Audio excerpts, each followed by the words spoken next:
Hey guys, it's Nye, and welcome to the Healing Out Loud podcast.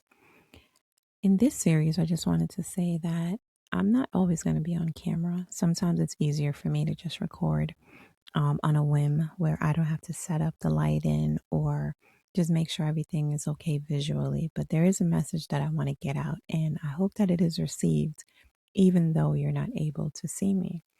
So, first, let's do a check in. My last video received quite a few views in the first days. So I'm going to piggyback off of that and kind of add some clarity and build on the concept of what that video was about. If you haven't had a moment to listen to that video, then how about you stop right here, go back and check it out, and then come back because then you'll understand what is being said in this video. So, in the last video, I touched on the topic of how abuse survivors are kind of mishandled in society. And I wanted to take out the aspect of it being an external force and let's bring it back to us, and let's bring it back to our responsibility, which then will allow us to gain a little bit more control. So in this video, what I wanted to talk about was how to reclaim the narrative. Let's face it, abuse thrives in silence and secret and in hidden back rooms. Abuse is not broadcasted because, generally speaking, everyone knows that it's wrong, but it's what happens behind closed doors where no one is looking. That's where abuse normally happens. It survives generations and generations and from person to person because it's not highlighted. So, as abuse victims and survivors, what happens is at first, the way that the abuse starts is not in a way where it's so blatant to where we can just walk up to someone and say, hey, this is what's happening. There is a systematic approach and a systematic breakdown to your situation and to your mentality that forces you to come to so many crossroads of examination of your sanity that by the time you speak up, you have done so much damage to your narrative that now you're kind of fighting against the appearance of things. When I say that, what I mean is, so let's break it down. For example, when you first met your abuser, you talked highly of them. You spoke to your friends and family about them. You only told the good stuff because in the beginning, that's all that's there. It's the love bombing. It's all of the nice things they've done, all of the nice things they promised, the way they make your heart flutter. Um, just the optimism that you have in the beginning, that is what you present. You present the photos, you update your social media, you portray the image of perfection or of happiness. So now, when you've already set the tone for that, because the other person has basically, they led you to believe that that was going to be the case. They tricked you into thinking that that was going to be reality. Now, don't get me wrong. I'm pretty sure that there were some red flags or some things that you have seen in the beginning that you chose to overlook. And that could possibly be because either it looked familiar to you, it reminded you of something in your childhood, or it could be just you just wanted it so badly that you chose to not live in the full reality of everything. And that's okay. We all do that to some extent. But what happens is the abusers, they capitalize on that. They see how far that you will allow them to go. They test your threshold and they see how, if you're going to speak about it, if you're going to bring it up, how vocal you'll be, and just how much are you willing to look a certain way. So once they get that threshold and they see that, okay, she or he, they're for the cause, right? they're not going to put us on blast and they want to keep up appearances just as much as I do. That's when they'll start to pull away the mask. And that is when they start to do things that they weren't doing in the beginning, or they stop doing the good things that they were doing in the beginning, and you start to really see who they are. What happens is, because we're so used to keeping up the appearance, we are not going to then start broadcasting to our family, our friends, our loved ones, who they're turning into. So what we look for is the breadcrumbing. We look for the little nuggets of good that they keep dropping, and then that's what we continue to focus on. So you do this for a long time. You do this for as long as you want the appearance of a successful relationship or situation. The family, even if they have hesitation about the person, they are then roped into your rendition of events, and they're going to then focus on what you say is happening. So by the time the abuse gets out of control and we start to speak up, we have done such a horrible misrepresentation of ourselves, our situation, reality, and them, that it's like a twilight zone for the person on the receiving end of the real, the real deal of what's going on. We spend years protecting these reputations. We spend years masking our utter unhappiness to keep up appearances for whoever and for whatever, right? The reason is completely irrelevant because it's very personal to each specific person. But nonetheless, we do. We keep up appearances and we protect reputations for years. We play our role so good that sometimes we end up playing theirs. And on the outside looking in, our situation looks really good. It looks well put together. So then once we get to the point of not being able to take it anymore and we no longer want to put up the front, once we start speaking our truth, the real truth, people are going to be confused. The true, genuine people that are not the enablers, that are not the flying monkeys, that are not co-abusers, the true people that really care about you are going to be confused because they want to believe you, but they're always going to be wondering like, wait, I believed you last time. So which is true? Is this what really happened? Or is that what really happened? Or is the story going to change soon? Like, what is really going on? And it's an uncomfortable position for people to be in because they literally don't know which way the wind is going to blow.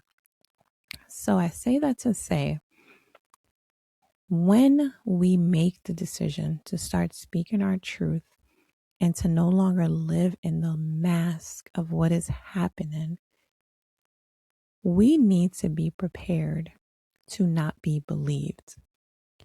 We need to make sure that we are so confident in our decision and confident in our experience that no one's opinion about it will sway us. If I tell you that this is what happens or has happened, and you are still on the fence of belief, then you can still be on that fence. That doesn't change my story or what I went through. And that is the approach that we all need to have. Before you start broadcasting, and when I say broadcasting, I don't mean, telling your story at the mountaintop. When I mean broadcast is when you start to share your story.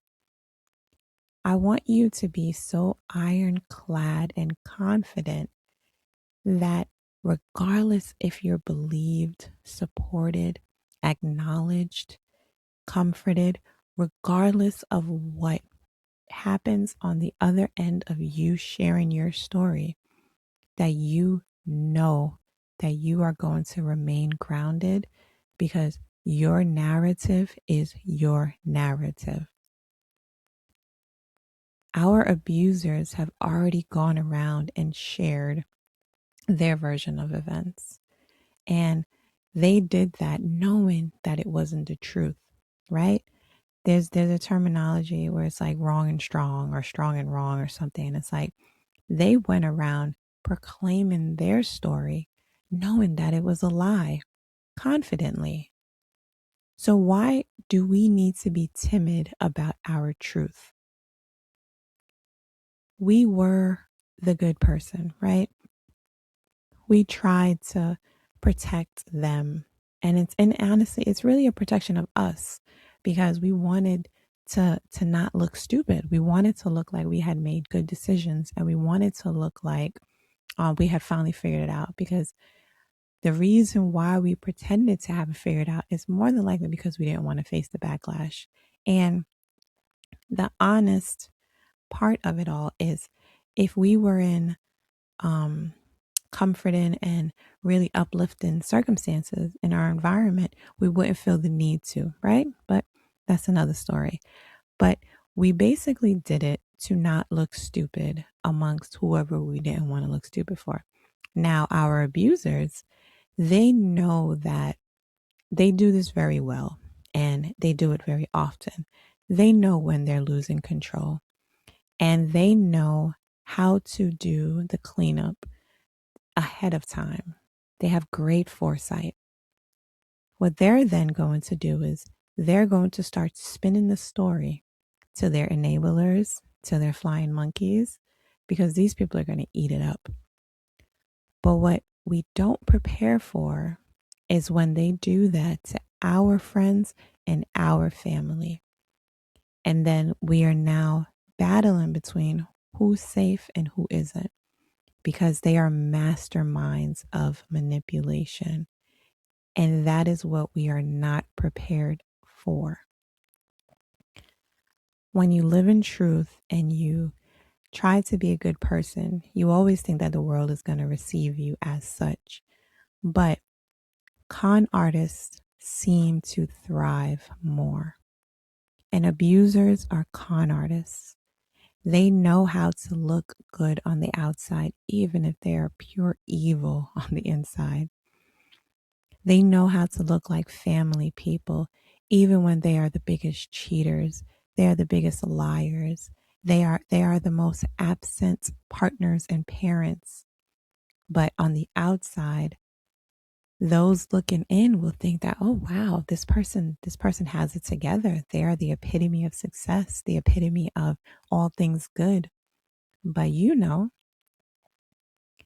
so with that being said, just know that you are going to come up against a major PR campaign, because they've done it before and they know the trigger words.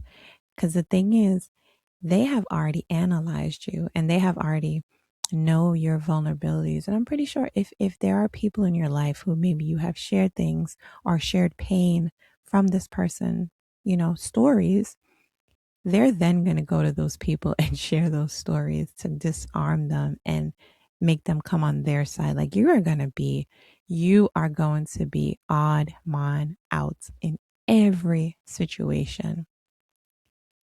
So what I want you to know is that the only thing you are going to have is your truth.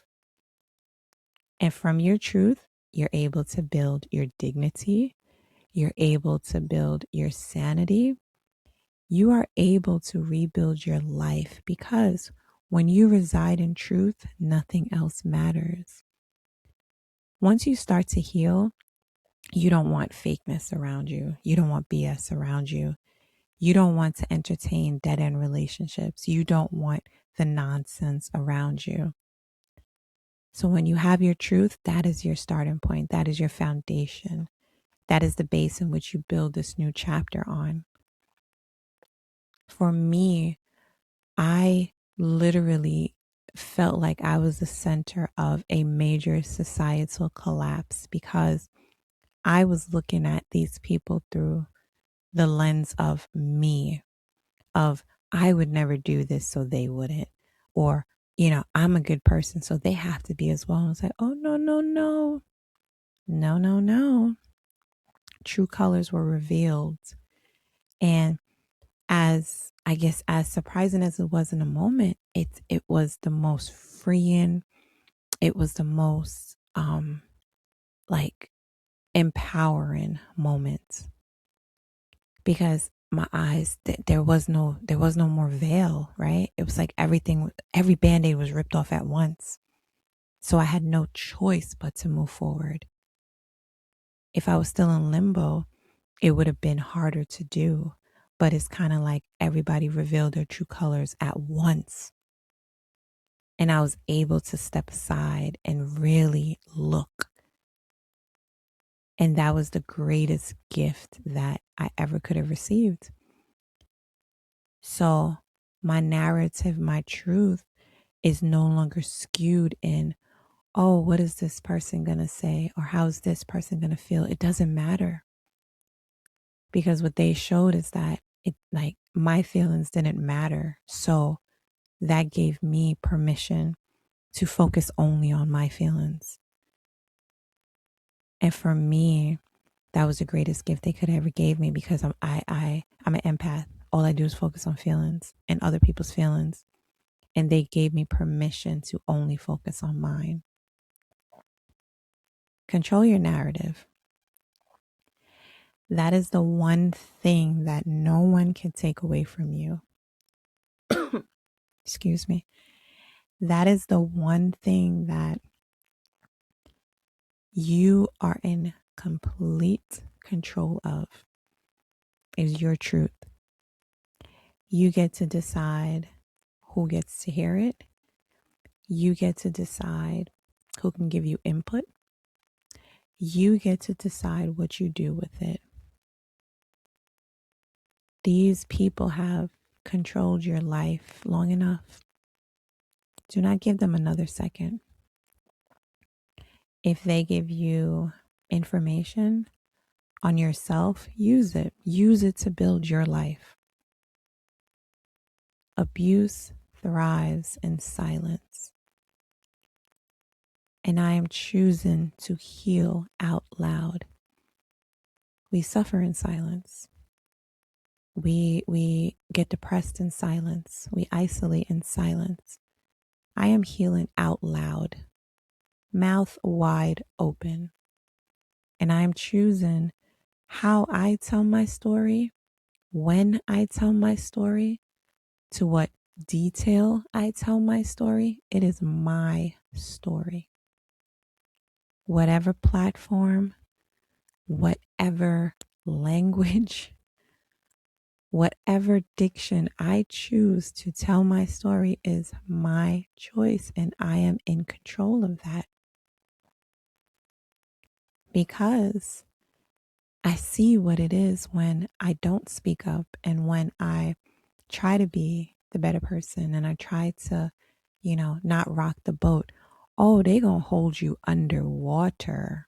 They're gonna toss you over that boat into shark infested water with cuts all over you. They don't care. So stop caring. And I say that with the most amount of love and understanding as possible, because, this is something I'm still learning. I care about humanity. I care about people. I care about how things happen to people. I am very intuitive, and I try to be very intentional with my actions and how I affect mankind. But I have to protect me now. I have been taught the greatest lesson of how far a person will go to protect themselves. And I have learned the lesson that I have to be willing to go as far as they are. Because in the end, if I don't, who will? So there is no more decorum. And now it's not about, the thing is, what you have to maintain is, it's not about a vendetta, right? because you can't spar with evil. Evil is always going to be evil. And I don't choose to reside there. What I am doing is I am using my experience, my testimony for good. And whoever gets offended, they get offended. Whoever feels some type of way, they're just going to feel some type of way. I don't care anymore. My story is now going to not only heal me, but it is going to assist in the healing of anyone who will listen. And that is the mission. The mission is to expose these type of situations and these type of people so that people who are empathic and who are decent people, we no longer have to suffer the abuse of these demons walking. Like, it's messed up that these people get to ruin lives and are still martyred. Like, that makes no sense. And then the people that speak up against injustice and against abuse, like, we're the bad guy. Like, no, nah, y'all can keep that. Y'all can keep that. I'm good on that. I spent too many years on that. I spent too many years on, oh, let me not do this because it's going to hurt that person. Nobody cared when it hurt me. I have too many scars, too many invisible scars of other people's, not caring. No, you can keep that. I'm going to care about me and I'm going to write it for me. My focus is me now because it's been everyone else's focus. And I have self-sacrificed long enough to be treated and to have experienced all that I have. So I say all of that to say, control your narrative and reclaim the power of your story. Regardless of everybody, if they say it's not true, regardless if no one believes it, like, really take a time to process and develop yourself and your strength and your skin, because you're going to need some thick skin. And you reclaim control of your narrative. That's step one. Because a lot of people will say, oh, tell your story, but you have to know who to tell it to, how to tell it, when to tell it, and also when to keep it close to your chest. But all of those decisions are decisions that you get to make because, again, you are now in control. So now that we are reclaiming our control, we're going to hold that tight. Okay? So thank you for listening. Thank you for joining me. If this resonated with you, please like it. Please give a comment. If you know someone that can benefit from it, please share it. Also, if you do come back and listen to, the videos and the stories or the episodes, please subscribe. Like, I want to really see my numbers this year because I want to really know how many people I'm actually reaching, because that's the mission. I want to make sure that my testimony, my story is getting to the people that I want it to get to. I want to find my tribe. I want to find my people. I want to heal my people. So if you are a part of my people, hit that subscribe button. It doesn't cost anything. You're not going to lose anything, but it'll give me an understanding of the demographic that is listening.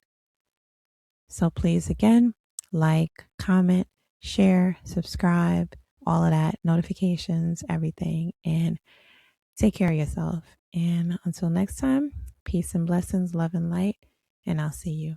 Bye.